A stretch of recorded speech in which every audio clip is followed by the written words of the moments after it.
My name is Michael Vega. I'm 52 years old, and I'm from a quiet Midwestern city. I dedicated 6 years of my life to caring for my wife, Emily, who was supposedly paralyzed after an accident. Everything changed 3 days ago when I took her to the hospital for a respiratory infection. The doctor walked out of the exam room with an expression I will never forget. He looked me straight in the eye and, in a shaky voice, said, "Mr. Vega, call the police." At that moment, I didn't understand why, but I was about to discover a truth that would completely destroy my world. But before I continue with the story, please hit that like button, subscribe to the channel, and comment where you're watching from. Your support is crucial. If you asked me what my life was like before that day, I'd tell you it was a routine of sacrifice and devotion. Every morning, I woke up before dawn, my body aching from sleeping in that uncomfortable armchair next to her bed. Despite the exhaustion, the first thing I did was smile at her. "Good morning, my love," I'd say as I prepared everything for her morning wash. Today is Tuesday, full bath day. My life had become a series of meticulously organized routines. Emily's bath required heating the water to the exact temperature, preparing the towels, the neutral soap that wouldn't irritate her sensitive skin, and placing the portable bathtub next to the hospital bed we had installed in the living room. Everything had to be perfectly organized before I began. "Let's get you out of these pajamas, honey." With the care I had learned over the years, I would slide the fabric off her motionless body. Emily had been a dancer before the accident, a woman full of life and movement, reduced to that cruel stillness. From what I was told, a truck ran a red light as she was crossing the street. I was out of town, working. I never forgave myself for not being there. I held her firmly but gently, just as the nurse who came at the beginning had taught me. Over time, I learned to do everything myself, how to move her without hurting her, how to support her neck, how to maintain her dignity while I bathed her.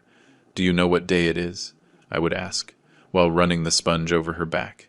"Today is our 27th wedding anniversary. Do you remember our wedding?" I liked to talk to her during her bath. The doctors insisted that even if she couldn't respond verbally, she heard everything. They had taught us a simple system. 1 blink meant yes, 2 blinks meant no. It was our way of communicating. That particular day, as I was finishing drying her, the phone rang. It was Linda, Emily's sister. "Good morning, Michael. How's my sister today?" We're in the middle of her morning bath. "Everything's normal. Perfect. Just letting you know I'll stop by this afternoon. I need to talk to you about something important." "About what?" "I'd rather tell you in person. It's about the papers for my parents' house." "All right. We'll be waiting." After hanging up, I noticed something in Emily's eyes, a tension that unsettled me. "Are you in pain?" I asked her. "Blink once for yes, twice for no." 2 slow blinks. There was no physical pain, but something was bothering her. "Linda is coming later. I'm sure you'll be happy to see her." As soon as I mentioned her sister, I thought I saw a flash of fear in her eyes. I chalked it up to my imagination. After so many years of caregiving and sleepless nights, sometimes I saw things that weren't there. While I was feeding her breakfast, oatmeal with honey and orange juice, all blended as the doctors instructed, someone knocked loudly on the door. "Who is it?" I shouted from the living room. "It's David, Emily's cousin. I need to talk to you, Michael." David, the awkward cousin who always showed up at the worst times with his business proposals that never benefited anyone but himself. "Give me a minute," I replied with resignation. I wiped Emily's mouth and whispered that I'd be right back. When I opened the door, David walked in without waiting for an invitation, impeccably dressed as always, with that air of superiority that irritated me so much. "Michael, you look terrible. Can we speak in private? Emily is having breakfast. Say what you have to say, and make it quick." He stepped closer, lowering his voice. "I'm here to talk about Uncle Robert's inheritance." "The inheritance? What does that have to do with me?" "Everything. Robert left a considerable trust fund for Emily, on the condition that it be used for her treatment. Listen, Michael, I see you every day, taking care of my cousin, wasting your life. That money could be put to better use. It's being used for what Robert wanted. Emily's care. Yes, but there are experimental treatments overseas. We could." I cut him off immediately. "We? There is no we, David. That money is for Emily, and I decide how it's used based on medical recommendations. You're stubborn. Think about it. With a portion of that trust, we could invest in a specialized clinic that I would manage. Emily would have the best care, and you could finally get some rest." I stared at him, holding back my irritation. A clinic that you would manage? How convenient. It's a legitimate business proposal, he insisted. The answer is no. Now, if you'll excuse me, my wife is waiting to finish her breakfast. David clenched his fists but kept his artificial smile. This isn't over, Michael. I'll be back with documents. With lawyers, if necessary. You're being selfish. You think you're the only one who cares about Emily? Goodbye, David. When he finally left, I went back to Emily. Her eyes were wide open, and I could have sworn there was fear in them. Don't worry, my love. No one is going to make decisions for us. The rest of the morning passed in the usual routine. Physical therapy, reading, the classical music she loved so much. The phone rang again. It was my sister, Lucy. Michael, how are you? Tired, as always. And you? Worried about you, as always, she replied. Have you heard anything from Sarah? Sarah, my other sister. She disappeared 2 years ago without a trace. The police investigated, but they found nothing. She just vanished. Nothing new. It's like the earth swallowed her whole. I still think we should hire a private investigator. We already did, Lucy. He found nothing, but that one was cheap. We could find a better one. With what money? Everything I have goes to Emily's care. That's exactly what I wanted to talk to you about, she said cautiously. I've been thinking. Maybe you should consider putting Emily in a specialized facility. You too? Did David talk to you? David? No. Why? I briefly explained the visit from Emily's cousin. Lucy sighed on the other end of the line. No, I haven't spoken to him. But think about it, brother. You haven't lived for 6 years, and now with what happened to Sarah. I'm not going to abandon Emily. It's not abandoning her. It's seeking professional help, allowing yourself to breathe a little. For what, Lucy? To look for Sarah? We've already tried everything. Not just for Sarah. For you. You need to get some of your life back. The conversation exhausted me. It was always the same with my family. I have to go. Emily is about to wake up from her nap. After feeding Emily her lunch, I settled her down for her usual rest. That's when I noticed something strange on her nightstand. A bottle of pills I didn't recognize. I couldn't remember the doctor prescribing anything new. I picked it up and examined the label, but it was partially smudged. What is this, Emily? I asked, showing her the bottle. Her reaction surprised me. Her eyes flew open, and she started blinking rapidly, chaotically, breaking our usual code. Calm down, my love. Did someone give you these pills? 1 blink. Yes. Linda? 2 blinks. No. David? A long blink. Yes. I felt my blood boil. What was David doing giving medication to Emily without my knowledge? I put the bottle in my pocket, determined to take it to the doctor to have it analyzed. The afternoon wore on, and Linda arrived on time, as she had said.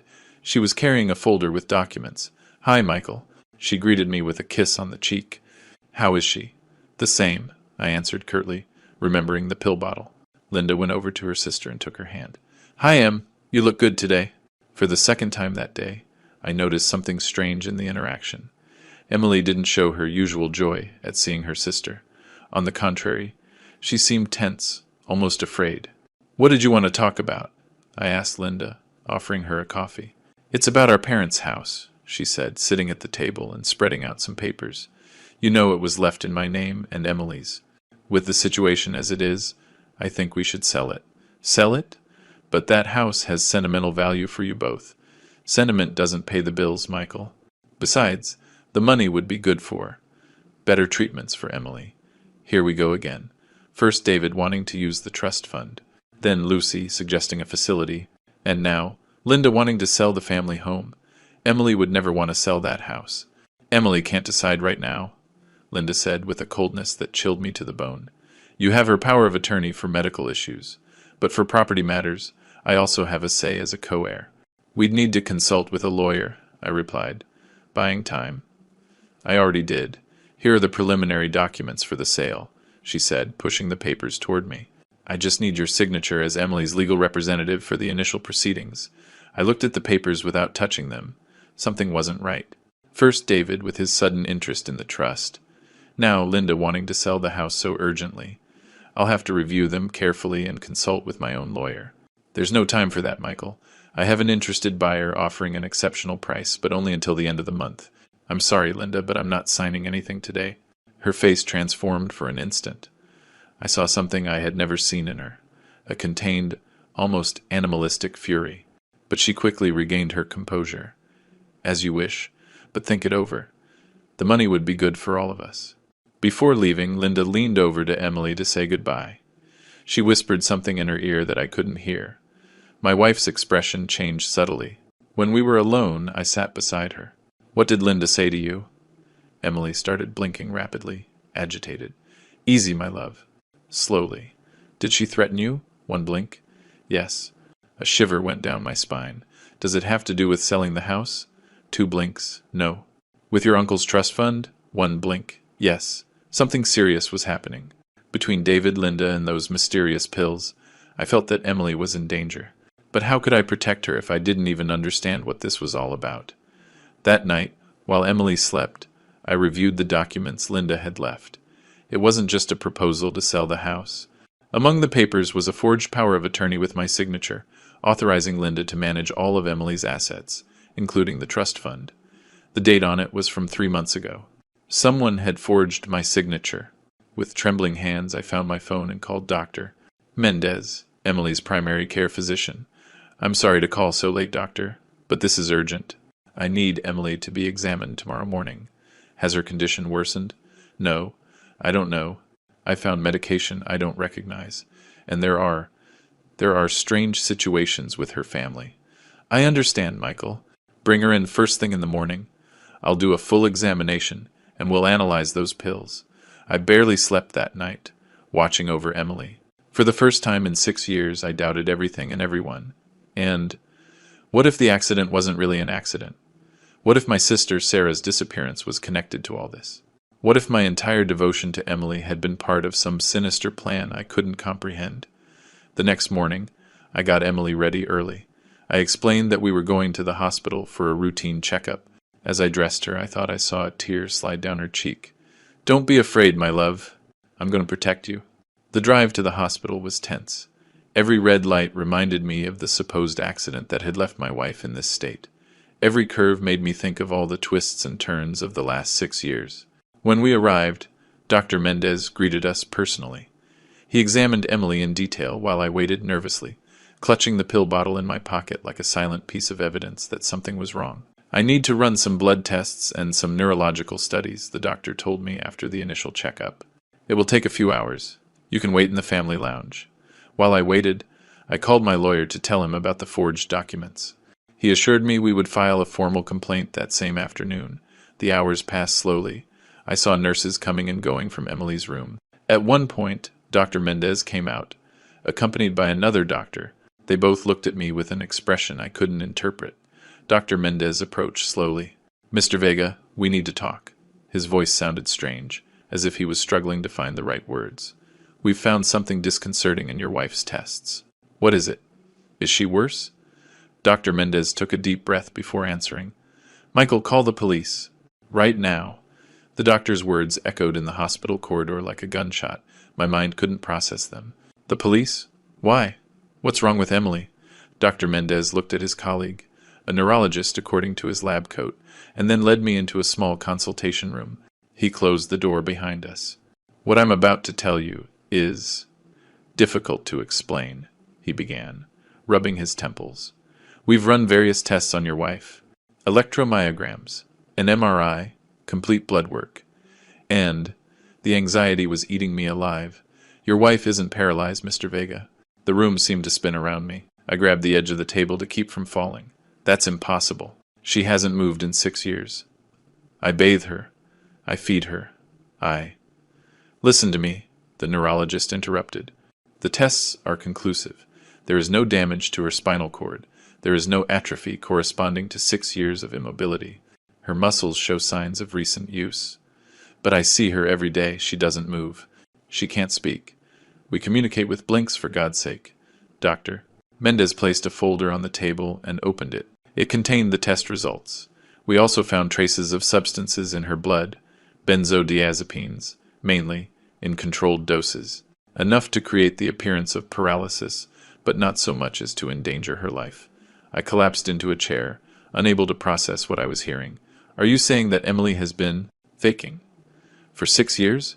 Not exactly faking, the neurologist clarified. She's being systematically drugged, but not enough to cause actual paralysis. Someone is keeping her in that state, and she seems to be cooperating. The pills, I mumbled, pulling the bottle from my pocket with trembling hands. I found this on her nightstand. I didn't recognize the medication. Dr. Mendez took the bottle and examined it. These were not prescribed by me or any doctor at this hospital. We need to analyze them. But from the looks of it, they could be part of the cocktail of drugs we found in her system. Who has been giving her this? I asked, though deep down I already knew the answer. The police will have to determine that, Dr. Mendez replied. For now, we have stopped all medication. If our diagnosis is correct, she should start to regain mobility naturally within a few hours. I want to see her, I demanded, standing up. First, we need to call the authorities. This is a case of possible medical abuse, maybe even attempted murder. Murder? The word hit me like a sledgehammer. The substances we found, administered over such a long period, could have caused permanent damage. It's a miracle she hasn't developed severe kidney or liver problems. We called the police from the office phone. While we waited, Dr. Mendez continued to explain the situation. The preliminary analysis of her blood shows a very specific medication pattern. Someone has been dosing her with almost professional precision, enough to keep her docile, but not so much that the symptoms would be obvious in our routine checkups. I brought her for checkups every 2 months, I said, feeling my world fall apart. How did you not notice before? Because someone likely adjusted the doses before the checkups. The levels would drop just enough for the symptoms to seem consistent with her supposed condition. Besides, he hesitated for a moment. Her medical appointments have been very spread out this past year. Linda managed them, I muttered, remembering how Emily's sister had offered to help me with the appointments. She said it would let me get more rest. 2 police officers arrived in less than 15 minutes. A woman in her 40s, Detective Miranda Suarez, immediately took control of the situation. I need you to explain everything from the beginning, Mr. Vega, she said after the doctors presented her with the clinical findings. How did your wife's supposed accident happen? It took me a few minutes to gather my thoughts. 6 years of my life seemed to be dissolving before my eyes. I was out of town, in Chicago, on business. I owned a small craft business. I got a call from Linda, Emily's sister. She told me Emily had been in an accident. A truck had run a red light and hit her as she was crossing the street. Did you see the police report from the accident? No, Linda took care of everything. When I got to the hospital, Emily was already unconscious. The doctors. I looked at Dr. Mendez. Not Dr. Mendez, but the doctors who initially treated her. They told me she had suffered spinal cord damage, that she would never walk again. Do you remember which doctors treated her? Dr. Valenzuela was the main one. I don't think he works at this hospital anymore. Dr. Mendez chimed in. Valenzuela resigned about 4 years ago. He moved abroad, I believe. The detective took a note and continued. Who else was involved in your wife's care? At first, a nurse named Laura came. She taught me how to care for her. After a few months, Linda said it was an unnecessary expense, that I already knew how to do everything. There was also David, Emily's cousin. He would show up from time to time, supposedly to help, but he always ended up talking about the trust fund Emily's uncle had left for her care. Detective Suarez leaned forward. Tell me about this trust fund. Emily's uncle, Robert, left her a considerable trust, about $3 million, exclusively for her medical care in case of serious illness. After the accident, as her husband and legal guardian, I had access to that money only for medical expenses. Who was the trustee of the fund? I was, along with a notary, an attorney named Morales. Any withdrawal needed my signature and his, and the family home you mentioned, the one Linda wanted to sell, it's a property in the historic downtown. It's probably worth $5 million, maybe more. It was left to Emily and Linda when their parents passed away. The detective continued asking questions for almost an hour. Every answer I gave seemed to open new cracks in the world I thought I knew. One last question for now, she said finally. You mentioned your sister Sarah disappeared 2 years ago. Can you give me more details? A lump formed in my throat. Sarah used to come over often to help me with Emily. One day, she told me she had noticed something strange about Linda's behavior, that she wanted to investigate further. The following week, she disappeared. She left a note saying she needed time for herself, that she was going to the coast for a while, but she never contacted us again. And you didn't find that suspicious? Of course I did. I hired a private detective, but he found nothing. The police said she was an adult who had decided to leave of her own free will, that there were no signs of foul play or reason to suspect a crime. The detective closed her notebook. Mr. Vega, we are going to reopen the investigation into your sister's disappearance. And now, I need to speak with your wife. My heart skipped a beat. Can I be there? I'd prefer to speak with her alone first. According to the doctors, she should be regaining her ability to communicate. Dr. Mendez intervened. Actually, I think it would be better if Mr. Vega were present. The patient might feel safer. The detective reluctantly agreed. When we entered Emily's room, I was surprised to see her with her eyes open, more alert than I had seen her in years. Our eyes met. I didn't see the love I expected, or even guilt. I saw fear, a deep, animalistic fear. Mrs. Vega, I'm Detective Miranda Suarez. Can you understand me? Emily nodded slightly. That simple gesture took my breath away. For 6 years, she had only responded with blinks. Doctor, Mendez informs me that you should be able to speak soon. Once the effects of the medication wear off completely, the detective continued. In the meantime, you can respond with gestures. Do you know who has been giving you these substances? Emily stared at me, then looked away toward the detective. She nodded again. Was it your sister, Linda? Another nod. More decisive this time. Was anyone else involved? Emily nodded again. David, your cousin? A nod. Anyone else? Emily closed her eyes for a moment, as if gathering strength. When she opened them, her lips trembled. She slowly mouthed a word, silent but perfectly legible. Valenzuela. The doctor who had treated her initially. The one who had diagnosed her paralysis. The one who had disappeared 4 years ago. The detective checked her watch. I'm going to leave a patrol car guarding your room, Mrs. Vega. And I'll need some officers to go to your house, Mr. Vega, to secure the location and search for evidence. Of course, I replied, still in shock. For now, do not contact anyone in your wife's family. We will inform them that she is hospitalized for respiratory complications, but we will not mention our discoveries. We need them to believe everything is still the same while we investigate. When the detective left, I was alone with Emily. The silence between us was heavy as lead. I approached her bed, unsure of what to say, how to act in this new reality. Emily, why? It was the only thing I could manage to say. She looked at me with eyes full of tears. She moved her lips, trying to speak. Finally, in a voice hoarse from years of silence, she whispered, Sarah. The name of my missing sister on her lips sent a chill down my spine. What do you know about Sarah? I asked, leaning toward her.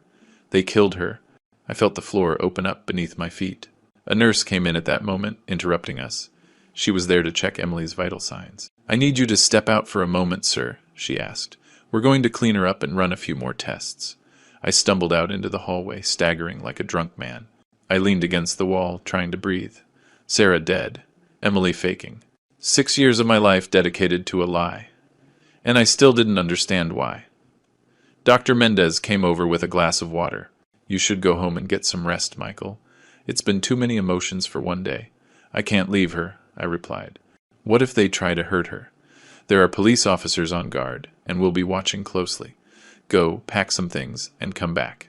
We'll set up a more comfortable chair for you so you can spend the night. I finally agreed. I needed fresh air and time to think. Besides, I had to accompany the police who were going to search my house. The drive home was surreal. The same streets I had driven down that morning with a paralyzed Emily now seemed to belong to a different reality. When I arrived, 4 officers were already waiting at the door. While they searched the house, I started packing some things for Emily and for me. Clean clothes, toiletries, the book I had been reading to her, mechanical acts that helped me not to think too much. In the bedroom that had been ours, before the hospital bed in the living room became the center of our existence, I found a small key hidden at the bottom of my sock drawer.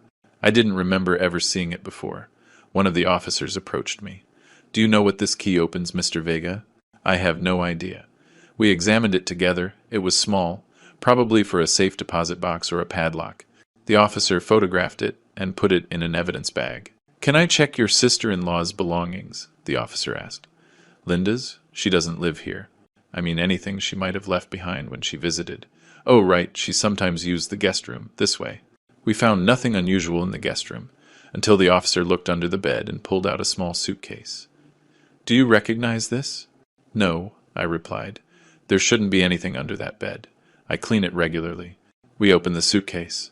It contained documents, an old cell phone, and something that made my blood run cold. Sarah's favorite bracelet, a gift I had given her for her birthday years ago. The officer immediately called Detective Suarez to inform her of the discovery. Meanwhile, we turned on the phone. The battery was almost dead, but it worked. In the photo gallery, we found images that chilled me to the bone. Sarah, clearly beaten, tied to a chair, and next to her, smiling for the camera, were Linda and David. "Oh my God," I muttered, feeling like I was going to be sick. The officer gently took the phone from my hands. "This is crucial evidence, Mr. Vega. I need you to remain calm." But calm was impossible. The images were burned into my mind. My sister. She's really dead, isn't she? The officer didn't answer, but his eyes said it all. When I finally returned to the hospital, it was almost dusk. Detective Suarez was waiting for me. "We've issued arrest warrants for Linda Hernandez and David Rojas," she informed me, "and we're searching for Dr. Valenzuela through Interpol. Have you found anything about my sister?" "Not yet, but the photos are damning. We're expanding the search perimeter." "Can I see Emily now?" "Yes, but there's something you should know." She started to speak more clearly. "What she's saying is, disturbing." "What is she saying?" "It's better if you hear it from her. But prepare yourself, Mr. Vega. This goes much deeper than we ever imagined." I entered the room with my heart pounding in my chest. Emily was sitting up in bed, awkwardly holding a glass of water. When she saw me, her eyes filled with tears. "Michael," she whispered in a weak voice, "forgive me. I had no choice." I slowly approached and sat on the edge of her bed. "Why, Emily? Why 6 years of this sham? What happened to Sarah?" Emily closed her eyes for a moment, as if gathering her strength. When she opened them, I saw a determination in them I had never seen before. "It all started with my uncle's trust fund," she began. "But it turned into something much worse. Linda and David didn't just want the money. They wanted to make us disappear. All of us." I sat beside her, trying to process what she was saying. The hospital room, with its white walls and smell of disinfectant, seemed like an unreal stage for such a confession. "Make us disappear? Why?" I asked. Emily took another sip of water. Her hands were still shaking, but her gaze had become firm, determined. "My parents' house. It's not just a property in the historic downtown. There's something more. Something my father hid before he died." "What?"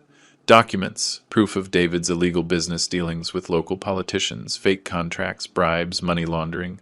My father was an accountant, and he discovered everything. He hid them as a life insurance policy, but he died before he could use them." "And Linda? Your own sister is involved in this?" Emily nodded slowly. "Linda always envied what I had. My marriage, our father's affection. When he died and David told her about the hidden documents, she saw her chance. They planned the fake accident to control the trust fund, keep me drugged, and quietly search for the documents in the house. But the house was left to both of them, I reasoned. Linda could go in whenever she wanted. It's not that simple. My father was meticulous. The documents are in a hidden safe. Only I know where it is and how to open it. He entrusted it to me shortly before he died. A memory flashed through my mind like lightning. The small key we found in my drawer. A small key? A brass one? Emily's eyes widened in surprise. "You found it?" "Sarah hid it for you. She said it was the only place Linda wouldn't look." "The police have it now," I replied. "But Emily, what really happened 6 years ago? How did they fake the accident?" She looked away, toward the window. Night had fallen over the city. "There was no accident. Linda drugged me during a family dinner. When I woke up, I was in the hospital with Dr. Valenzuela telling me that if I didn't cooperate, they would kill you. They showed me pictures of you, being followed by armed men. They said it was simple. I would pretend to be paralyzed. You would manage the trust for my medical care, and they would withdraw the money little by little. Why didn't you try to warn me?" "I tried, Michael. So many times. At the beginning, when the nurse was still coming, I tried to communicate with blinks, but Linda was always watching. Later, when Sarah started visiting more often, I managed to make her understand that something was wrong. And that's why Sarah disappeared," I murmured, a lump forming in my throat. Emily nodded, tears streaming down her cheeks. "Linda and David caught her checking my medications. They kidnapped her. They showed me pictures of her, beaten, to keep me quiet. They told me if I didn't play along, I'd be next. My God, Emily, I took her trembling hand in mine. And Dr. Valenzuela, he forged all the diagnoses. He was in on it from the beginning. He received a cut of the trust fund as specialized consultations. When he got too greedy, they sent him abroad. The door opened, and Detective Suarez walked in. She had overheard part of our conversation. "Mrs. Vega, I need you to give me more details about the documents you mentioned and the whereabouts of Dr. Valenzuela." For the next hour, Emily shared everything she knew. Linda and David had withdrawn over $1 million from the trust fund in those 6 years. Dr. Valenzuela, she had heard, was in Argentina under a false identity, and as for Sarah, the last she knew, they were holding her at a rural property owned by David on the outskirts of the city. "But that was over a year ago," Emily said. "I don't know if she's still alive." The detective took detailed notes and then looked at both of us seriously. "We have patrols looking for Linda and David, but we can't find them. They're not at their known addresses. It's possible they were tipped off about our investigation." "Tipped off? By who?" I asked, alarmed. "We're looking into it. It could be anyone. A hospital employee, a contact on the police force. The corruption networks your wife mentioned are extensive." The detective moved closer, lowering her voice. "For your safety, we're going to move Mrs. Vega to another hospital. And you should come with us. Is the situation that serious? If what your wife says is true, these people are not only involved in fraud and kidnapping, but likely murder. They will stop at nothing."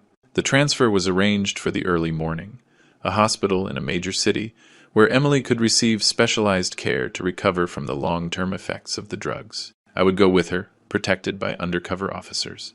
As we waited, I sat with Emily in the darkness of the room. Only a small lamp illuminated her face. After so many revelations, I still had more questions than answers. "How did you endure all of this?" I asked. 6 years of faking, knowing what was happening. "Thinking of you," she replied simply. "If I revealed myself, they would have killed you. David has dangerous contacts, hitmen. I heard him talking to Linda many times about how easy it would be to solve the Michael problem.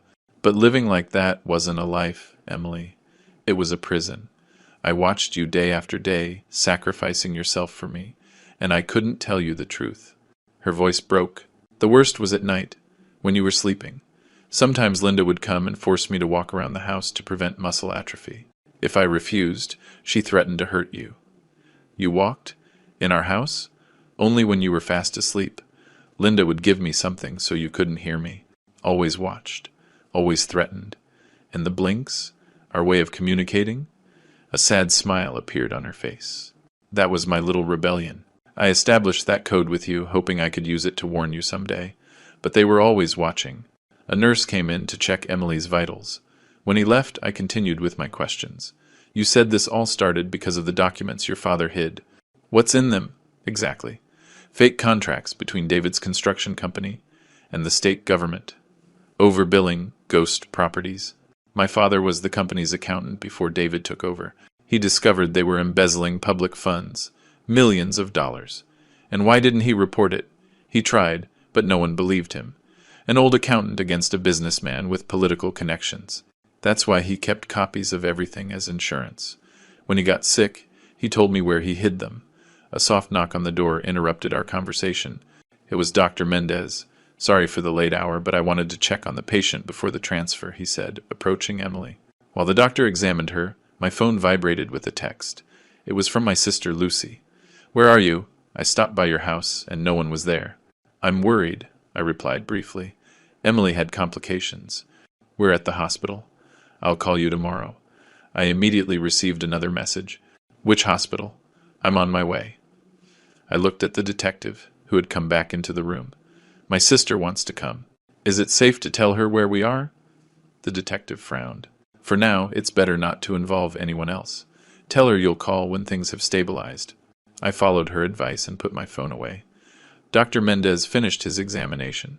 Physically, she's improving, but she'll need intensive therapy to regain full mobility. 6 years of forced inactivity have considerably weakened her muscles. "Will I have permanent damage?" Emily asked in a trembling voice. "It's hard to say right now, but with the right treatment, you should recover much of your functionality." When the doctor left, Emily turned to me with an expression I hadn't seen before. Pure determination. "I need you to help me find Sarah," she said, "if she's still alive." The police are handling it, I replied. They've sent units to David's property. She's not there anymore. They moved her months ago. I heard Linda talking on the phone. Do you know where? Not exactly, but she mentioned the lake house. David has a cabin on the lake. He never took me there, but he mentioned it sometimes. I passed this information to the detective, who immediately made some calls. When she returned, her expression was grave. We've located the cabin, but we need a warrant to enter. We're working on it. At 3 in the morning, everything was ready for the transfer. 2 orderlies helped Emily into a wheelchair. She still couldn't walk on her own. Her muscles, though not atrophied as one would expect after 6 years of real paralysis, were extremely weak. Detective Suarez personally directed the operation. An unmarked vehicle was waiting for us at the hospital's service entrance. 2 plainclothes officers would escort us. The drive to the city will take about 4 hours, she informed us. There's a private clinic waiting for you, with staff we trust. As we moved through the silent hospital corridors, I felt a growing sense of unease. Everything seemed too easy. If Linda and David were so dangerous, if they had so many connections, wouldn't they have tried something by now? My unease turned to panic when we reached the parking garage and I saw who was standing by the vehicle. My sister, Lucy. "Michael!" she exclaimed, running toward us. "Thank God I found you!" The detective quickly stepped between us. "Ma'am, this is a police operation. You can't be here." "Police? What's going on?" Lucy seemed genuinely confused. "How did you know where we were?" I asked, increasingly alarmed. "A nurse friend of mine called me. She said Emily was being transferred, and that it looked serious." The detective and the officers exchanged tense glances. "Which nurse, exactly?" the detective asked. "Laura. She works at this hospital. She said it looked like an emergency." A chill ran down my spine. "Laura?" The name of the nurse who had cared for Emily at the beginning, the one Linda fired, saying she was an unnecessary expense. "Detective, Laura was the nurse who—" I didn't finish the sentence. A screech of tires filled the parking garage as a black SUV appeared out of nowhere, skidding toward us. The doors flew open and 3 armed men jumped out. "Get on the ground!" one of the officers yelled, drawing his weapon. It all happened in seconds. Gunshots, screams. I threw myself over Emily, shielding her with my body. The wheelchair tipped over, and we both fell to the floor. I felt a sharp pain in my shoulder. Through the chaos, I saw Lucy running, not for cover, but toward the SUV. One of the attackers helped her get in. "Lucy!" I screamed in disbelief. My own sister gave me one last look before the SUV sped away. There was no confusion in her eyes. There was determination. The officers fired at the vehicle's tires, but it was already too far away. The detective crouched beside us. "Are you hurt?" I felt wetness on my shoulder. Blood. A bullet had grazed me. "I'm fine," I said. "Emily." She was pale but conscious. "I'm not hit," she murmured. "Michael, your sister." "It looks like she's with them," the detective said, helping us up. "Did you have any suspicions?" "None. Lucy was always. She always seemed to be on my side." The second officer approached, bleeding from a cut on his forehead. The nurse she mentioned, Laura Mendez. "I just confirmed she hasn't worked at this hospital in 5 years." The detective cursed under her breath. "We have a serious leak. Change of plans. We're not going to the city." They quickly led us to another vehicle, hidden in a different part of the garage. A paramedic patched up my shoulder. "Where are we going now?" I asked as the car started. "To a safe house," the detective replied, "and I need you to tell me everything you know about your sister Lucy." During the drive, I tried to process Lucy's betrayal. How long had she been involved? Was she part of the plan from the beginning? I remembered her constant suggestions to put Emily in a home, her insistence that I needed a break. It wasn't concern. It was part of the plan. "Lucy managed my schedule for the last year," I said, suddenly remembering. "She offered to help me with Emily's appointments, the bills, everything. She had access to all our information." The detective nodded grimly. "The circle is closing. A complete family operation. But why?" The question escaped my lips, almost like a lament. Emily, who had been silent, spoke in a weak voice. "The documents my father hid. They don't just implicate David. There are more people involved. Important politicians, businessmen, millions of dollars in fraudulent contracts." She paused and looked directly at me. "Lucy's name is in those documents, Michael. She was the link between David and the officials." The revelation hit me like a sledgehammer.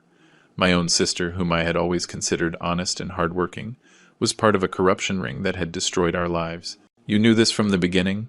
I asked Emily.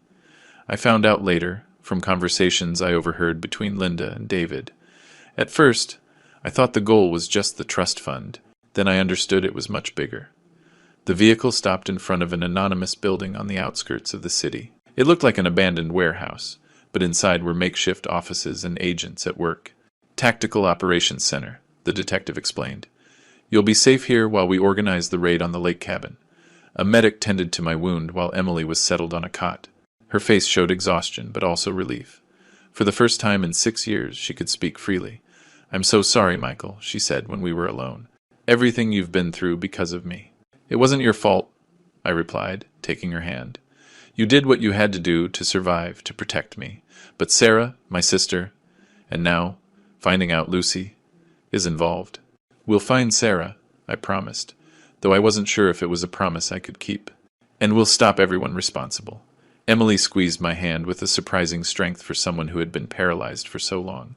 There's something else you need to know, she said, her voice barely a whisper. Something I overheard last week, when Linda was on the phone. They thought I was sedated, but I hadn't taken all the pills. What is it? It's about Sarah.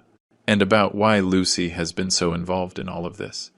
I looked at her expectantly, feeling that any new revelation could only worsen the hell our lives had become. Sarah isn't dead, Michael. She's alive. And she has a son. Yours. Mariella's words fell like a lightning bolt in the small room of the operations center. My mind refused to process what I had just heard. That's impossible, I stammered. Sarah is my sister. How could she have my son? Emily squeezed my hand tighter. Not your biological sister, Michael. Sarah was adopted by your parents when she was a baby. You always knew that, right? I felt short of breath. Yes, I always knew Sarah was adopted. It was something we never hid in the family. But I never imagined. But we grew up together, like brother and sister. There was never anything between us. Not until I was paralyzed, Emily said softly. Sarah would come to help you. You spent hours together while I pretended to sleep. I saw you getting closer. The way she looked at you. My mind went back to those first years after the accident. The constant exhaustion. The hopelessness. Sarah had been my biggest support. Always there. Always understanding. That doesn't mean we had a relationship, I protested weakly. The night before she disappeared, I heard you. I was in the living room, supposedly asleep. You were in the kitchen. Sarah confessed her feelings for you. She said she had always loved you, beyond your adoptive relationship. I remembered that conversation. I had been so confused, so vulnerable. Sarah had hugged me, comforting me for my wasted life caring for Emily. And then, that one kiss that changed everything. It was only once, I muttered. I was broken, confused. I never thought there could be a child. The next day, Sarah disappeared, Emily continued. Linda and David kidnapped her. But not because she discovered my medication. Like I told you before, it was because she confessed to them that she was pregnant. With your child. Why didn't you tell me sooner? I asked, feeling a mix of confusion and rage. Because I just found out a week ago. Linda was on the phone. She said the kid was almost 2 years old, and that Lucy wanted to get rid of the mother to keep him.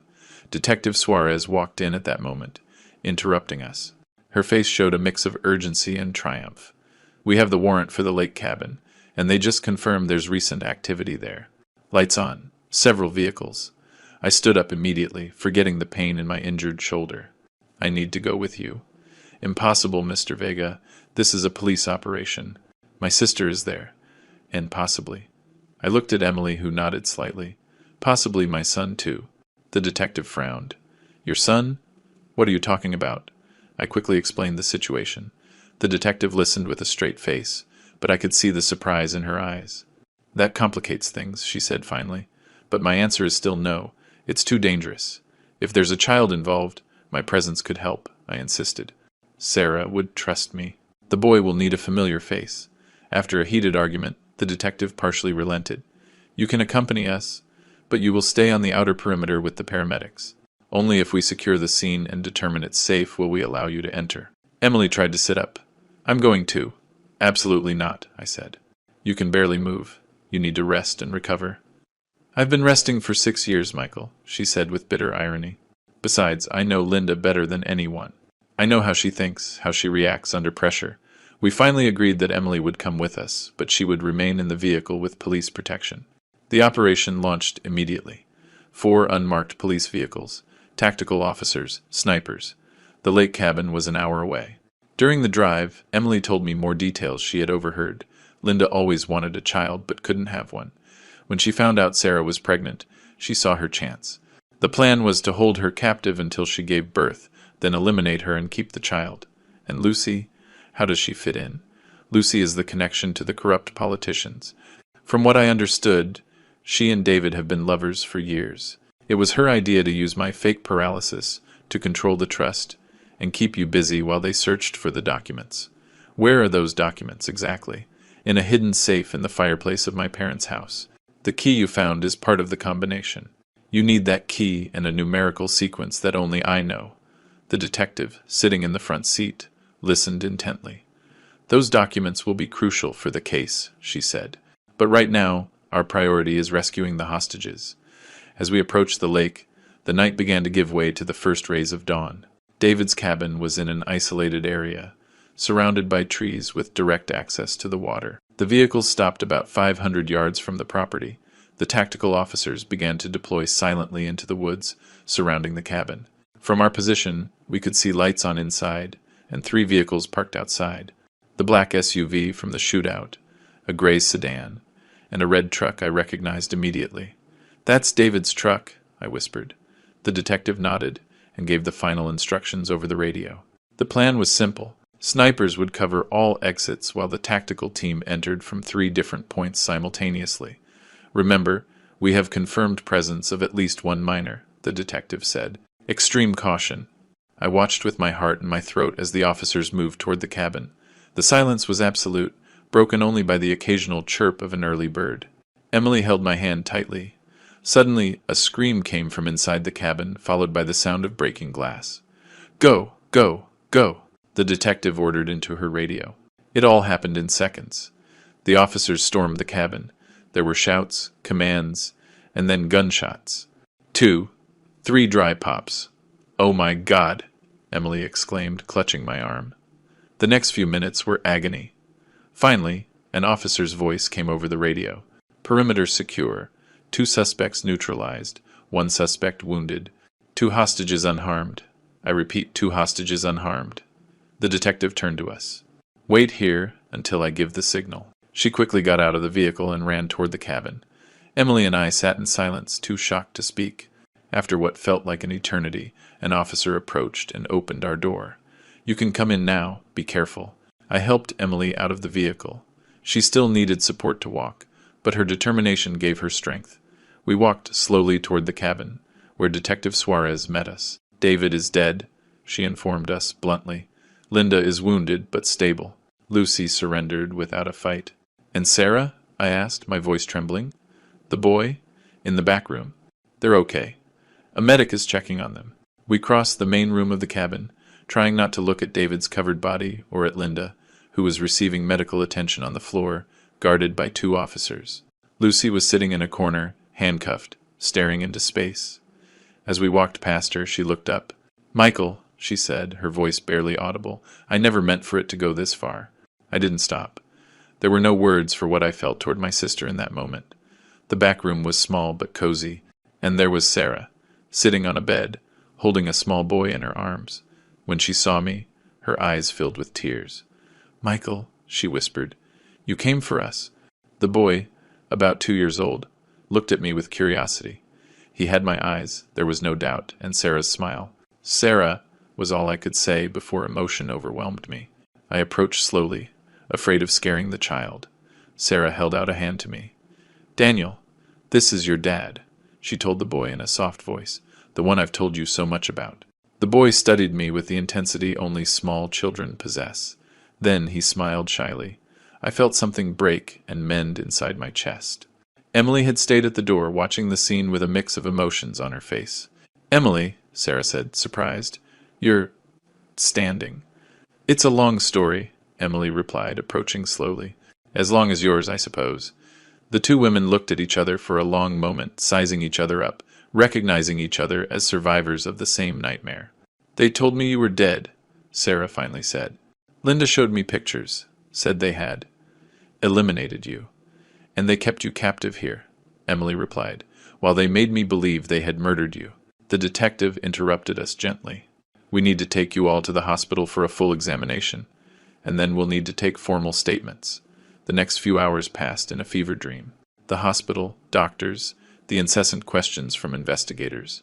Sarah told us her story, how Linda and David had kidnapped her when they discovered her pregnancy, how they had held her prisoner, first in a house on the outskirts, then at the cabin. They wanted to take Daniel from me as soon as he was born, she explained, but Linda grew attached to him. She started treating me better, letting me care for him. I think that saved my life. And Lucy? I asked. When did she get involved? She was always in on the plan, Sarah replied bitterly. She was the one who suggested using me as a hostage to keep Emily under control. At first, she pretended to help you just to keep an eye on you. But over time, she got greedier. She wanted the documents, the trust fund, everything. Detective Suarez informed us that Linda, despite her injuries, had started talking. She was seeking a deal with the prosecutor's office in exchange for detailing the entire corruption network. She's given us big names, the detective said. State officials, businessmen, even a federal judge. This is going to cause a political earthquake in this city. 3 days later, when the doctors deemed us all stable, we returned to the city under police protection. Our first stop was Emily's parents' house, now cordoned off as a crime scene. Under Detective Suarez's supervision, Emily led us to the living room fireplace. She removed a specific stone from the inner lining, revealing a small compartment. There, using the key I had found in my drawer and a numerical combination she recited from memory, she opened a hidden safe. Inside was a thick folder with documents, USB drives, and photographs.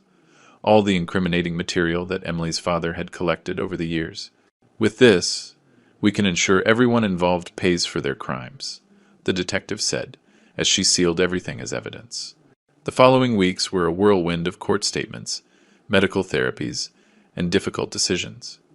Emily progressed rapidly with physical therapy, regaining the mobility she had pretended to lose for 6 years. Sarah and little Daniel were temporarily moved to a safe house, protected by the prosecutor's office. A month after the rescue, the three of us, Emily, Sarah, and I, met to talk about the future. It was a conversation we had postponed, but could no longer avoid. The doctors say I'll be fully recovered in a few months, Emily began. I've been thinking a lot about what I want to do next. And what have you decided? I asked cautiously. I'm going to sell my share of the family house and move to a big city. I have an offer to teach contemporary dance at an academy. She paused, looking at me directly. I want a fresh start, Michael, with no ties to the past. I understood what she was telling me. She wasn't asking me to go with her. Emily, She held up a hand, stopping me. You don't have to say anything. These 6 years have changed us both. I was pretending to be paralyzed, but in reality, we were both trapped. She looked at Sarah, then at me. Now we are all free to choose. Sarah, who had been silent, spoke softly. I don't want to get between you two. What happened between us, Michael, was under extraordinary circumstances. I don't expect anything. But Daniel is my son, I replied.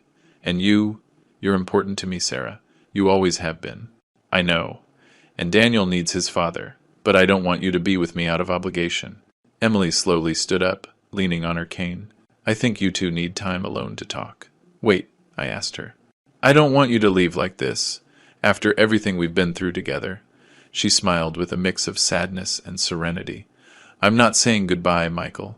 I'm just giving you space to figure out what you really want, what we both want. After Emily left, Sarah and I sat in silence for a long time. Finally, she took my hand. What are we going to do, Michael? I don't know, I answered honestly. But I want to be a part of Daniel's life. And I want to see where this leads us, Sarah, without guilt, without pressure. 6 months later, life had found a new balance. Emily kept her word and moved to the city, where her career as a dance teacher was flourishing.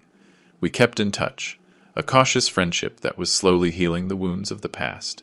Sarah, Daniel, and I moved into a small house on the outskirts of the city. We started slowly, rediscovering each other, building an unconventional but loving family. The ghosts of our shared history still visited sometimes, but they grew fainter every day. Linda was sentenced to 30 years in prison for kidnapping, fraud, and conspiracy. Lucy received a lesser sentence, 15 years, thanks to her cooperation with the authorities. The corruption network they had woven with David was completely dismantled, bringing to justice officials and businessmen who thought they were untouchable. As for me, I went back to my old craft business, now with a small shop in the center of town. And every night when I tucked Daniel into bed and told him a story, I felt that despite all the pain and the lies, life had given me a second chance. The last time I saw Emily was at the opening of her dance academy. She was radiant, transformed. We hugged for a long time, without words. We both knew that, despite everything, our separate paths had led us to where we were meant to be. "Are you happy?" she asked before we said goodbye. "I am," I replied honestly. "And you?" "I'm learning to be," she said, smiling. "One day at a time. And that is my story. I cared for my paralyzed wife for 6 years, until a doctor told me to call the police. What came next destroyed my world, but it also allowed me to rebuild it, with truth, with pain, but finally, with love. If my story moved you, subscribe to the channel for more testimonies that will leave you breathless. Leave a comment telling me, what would you do in my situation?